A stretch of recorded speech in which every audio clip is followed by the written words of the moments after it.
तो आइए बिना देर किए शुरू करते हैं आज का उपन्यास निर्मला खंड 12। वही पिताजी जिनके हाथों में तुमने अपने 3 भाइयों के हाथ पकड़ाए थे, आज मुझे आवारा और बदमाश कह रहे हैं। मैं इस योग्य भी नहीं हूँ कि घर में रह सकूँ। यह सोचते-सोचते मनसाराम अपार वेदना से फूट-फूट कर रोने लगा। उसी समय तोताराम कमरे में आकर खड़े हो गए।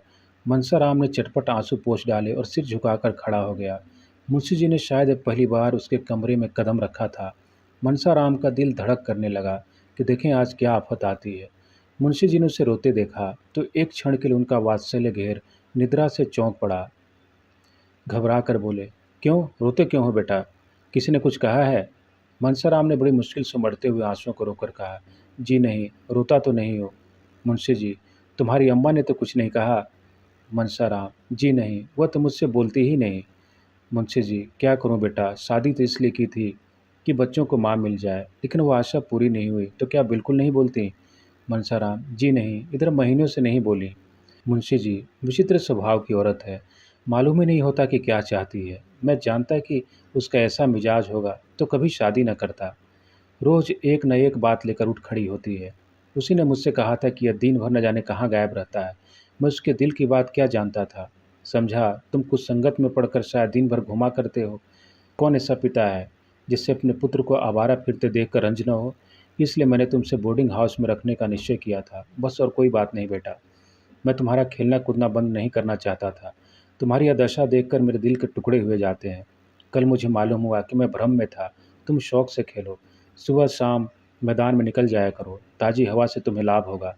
जिस चीज़ की ज़रूरत हो मुझसे कहो, उनसे कहने की ज़रूरत नहीं। समझ लो वह घर में है ही नहीं। तुम्हारी माता छोड़कर चली गई तो मैं हूँ। बालक का सरल निष्कपट हृदय पितृ प्रेम से पुलकित हो उठा। मालूम हुआ कि साक्षात भगवान खड़े हैं। निराशय और क्षोभ से विकल होकर उसने मन में अपने पिता को निष्ठुर न जाने क्या क्या समझ रखा था। विमाता से उसे कोई गिला न था। अब उसे ज्ञात हुआ कि मैंने अपने देवतुल्य पिता के साथ कितना अन्याय किया है। पितृभक्ति के एक तरंग सी उठी हृदय में। वह पिता के चरणों पर सिर रखकर रोने लगा। मुंशी जी करुणा से विहल हो गए। जिस पुत्र को क्षण भर आंखों से दूर देखकर उनका हृदय व्यग्र हो उठता था, जिसके शील बुद्धि और चरित्र का अपने पराये सभी बखान करते थे, उसी के प्रति उनका हृदय इतना कठोर क्यों हो गया? वह अपने ही प्रिय पुत्र को शत्रु समझने लगे, उसको निर्वासन देने को तैयार हो गए। निर्मला पुत्र और पिता के बीच में दीवार बनकर खड़ी थी। निर्मला को अपनी ओर खींचने के लिए पीछे हटना पड़ता था और पिता तथा पुत्र में अंतर बढ़ जाता था। फलतः आज यह दशा हो गई है कि अपने अभिन्न पुत्र को उन्हें इतना छल करना पड़ रहा है। आज बहुत सोचने के बाद उन्हें एक ऐसी युक्ति सूझी है जिससे आशा हो रही है कि वह निर्मला को बीच से निकालकर अपने दूसरे बाजू को अपनी तरफ खींच लेंगे। उन्होंने उस युक्ति का आरंभ भी कर दिया है, लेकिन इसमें अभीष्ट सिद्ध होगा या नहीं, इसे कौन जानता है। जिस दिन तोताराम ने निर्मला के बहुत मिन्नत समाजत करने पर भी मनसाराम को बोर्डिंग हाउस में भेजने का निश्चय किया था, उसी दिन से उसने मनसाराम से पढ़ना छोड़ दिया। यहाँ तक कि बोलती भी न थी। उसे स्वामी की इस अविश्वासपूर्ण तत्परता का कुछ कुछ आभास हो गया था।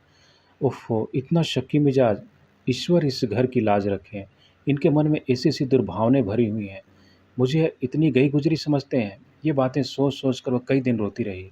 तब उसने सोचना शुरू किया, इन्हें क्या ऐसा संदेह हो रहा है?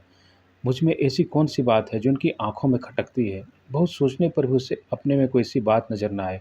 तो क्या उसका मनसाराम से पढ़ना, उससे हँसना-बोलना भी इनकी संदेह का कारण है? तो फिर मैं पढ़ना छोड़ दूँगी, भूल कर भी मनसाराम से न बोलूँगी, उसकी सूरत न देखूँगी। लेकिन यह तपस्या उसे असाध्य जान पड़ती थी। मनसाराम से हँसने-बोलने में उसकी विलासिनी कल्पना उत्तेजित भी होती थी और तृप्त भी। उससे बातें करते हुए उसे अपार सुख का अनुभव होता था, जिसे वह शब्दों में प्रकट न कर सकती थी। कुवासना की उसके मन में छाया भी न थी, पर स्वप्न में भी मनसाराम से कलुषित प्रेम करने की बात न सोच सकती थी।